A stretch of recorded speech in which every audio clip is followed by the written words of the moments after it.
In the year 9 CE, the Roman Empire stood as one of the greatest powers the ancient world had ever seen. Its legions stretched across continents, its laws and culture spreading from the warm shores of the Mediterranean to the cold forests of northern Europe. Through decades of conquest, the Romans pushed steadily into the lands beyond the Rhine River, imposing their rule, collecting tribute, and attempting to reshape the societies they encountered. Among these were the Germanic tribes, fragmented, fiercely independent peoples whose homelands lay in the dense forests and marshlands of Central Europe. They fought among themselves as often as they fought foreign invaders, and Rome believed that eventually these tribes too would fall fully under imperial control. But the push into Germania brought the Romans into contact with a young man whose life would become forever intertwined with their ambitions. His name was Arminius, and his story is one of shifting loyalty, cultural identity, and a decisive moment that reshaped the future of Europe. To understand the legendary figure who would one day unite rival tribes and halt Rome's northern expansion, we must begin with his origins, his birth, upbringing, and the world that shaped him. Arminius was born around 18 or 17 BCE into the noble family of the Cherusci, a Germanic tribe living east of the Rhine. His father Segama was a respected chieftain, and Arminius grew up within a society structured around warrior values, clan loyalty, and a deep reverence for tribal freedom. But unlike most Germanic children, Arminius's future was shaped not only by his tribe, but by Rome itself. During this period of expansion, Rome often demanded hostages from tribal elites.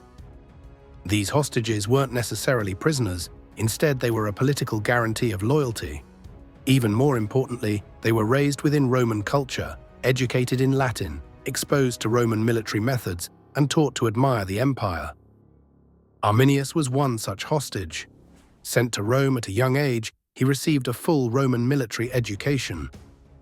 He learned strategy, tactics, discipline, and the engineering knowledge that made Roman armies so effective. He grew fluent in Latin and became skilled in Roman customs.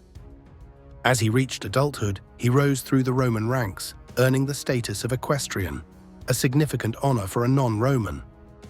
By his early 20s, Arminius was leading auxiliary troops, units of non-citizen soldiers who fought alongside Roman legions. He fought in campaigns, gained the trust of Roman generals, and appeared to be the ideal example of Rome's ability to integrate foreign elites. At the same time, Arminius never forgot the world he came from. The contrast between the structured order of Rome and the untamed freedom of Germania shaped his developing identity. He saw how Rome controlled its provinces, how it demanded tribute, and how it absorbed cultures into its vast machinery of power. Around the year 7 or 8 CE, Arminius was assigned to the Roman province of Germania, returning to the land of his birth not as a tribal noble, but as a Roman officer. The man he served under was Publius Quinctilius Varus, an experienced administrator charged with transforming the tribes into a fully functioning Roman province. Varus introduced taxes, enforced Roman law, and expected the tribes to fall in line the way provinces in the Mediterranean world had done. But Germania was not the Mediterranean. Tribal chiefs resented Roman interference in their internal disputes, and Rome misunderstood the cultural landscape it was dealing with.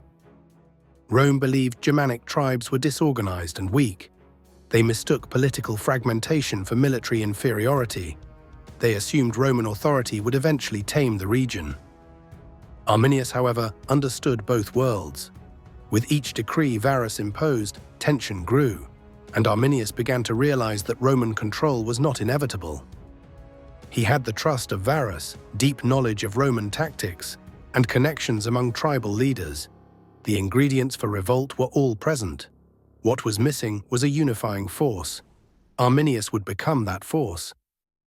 Arminius quietly reached out to neighboring tribes, including the Bructeri, Marsi, and Chatti.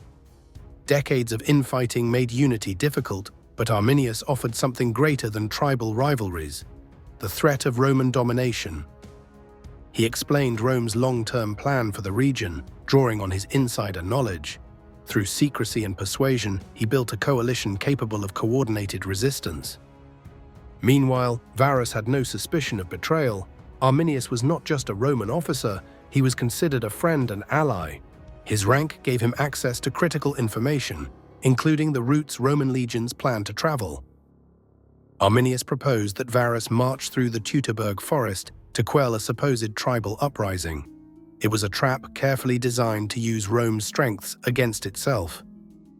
The tight, marshy terrain would neutralize Roman formation tactics, and the legions, stretched thin and burdened with supply trains, would be vulnerable. Varus dismissed warnings from Segestes, Arminius's own father-in-law, who had grown suspicious. Arminius accompanied the Roman forces outward, then slipped away under the pretext of gathering allied warriors. Varus still trusted him. By the time he realized the truth, the forest had already begun to swallow his legions. The ambush began during heavy rain. Roman shields became slippery, their bows useless, and their columns struggled to advance through the mud. From the dense forest came waves of Germanic warriors, striking quickly and disappearing into the trees. Arminius had orchestrated a series of attacks along a narrow path that stretched for miles, preventing the Romans from regrouping. What followed was not a single battle, but a prolonged, devastating series of engagements. Over 3 days, 3 Roman legions, 17, 18, and 19, were wiped out. Varus took his own life. Eagles, the sacred legionary standards, were captured. It was one of the worst defeats in Roman history. The empire was shaken, and Emperor Augustus reportedly wandered the palace, shouting, "Varus, give me back my legions!" For the first time, Rome suffered a catastrophic loss in a region it assumed would soon become a stable province. The defeat forced Rome to abandon its plans for permanent occupation east of the Rhine. The river became a fixed boundary for much of Roman history. Arminius emerged from the battle as a hero among the Germanic tribes, but victory brought challenges. While he had united the tribes against Rome temporarily, old rivalries soon resurfaced. Some leaders feared that Arminius's fame and influence threatened their own authority. Rome, meanwhile, launched retaliatory campaigns under Germanicus, nephew of Emperor Tiberius. These campaigns resulted in fierce battles, and Arminius struggled to maintain unity among the tribes. Despite internal disagreements and Roman pressure, Arminius successfully prevented Rome from re-establishing control east of the Rhine. By 16 CE, Rome withdrew permanently, recognizing the difficulty of subduing Germania. But Arminius's story does not end triumphantly. Like many figures who rise to power, he became a target within his own society. Tribal politics turned against him, and in 21 CE, he was assassinated by rival nobles who feared he sought kingship. His vision of a united Germania faded with him. Although Arminius did not live to see long-lasting unity among the Germanic tribes, his impact on Roman policy was immense. His victory in the Teutoburg Forest halted Rome's northern expansion and preserved the cultural distinctions that would shape Europe for centuries. In later eras, particularly during the Renaissance and the 19th century, he was celebrated as a symbol of resistance and national identity.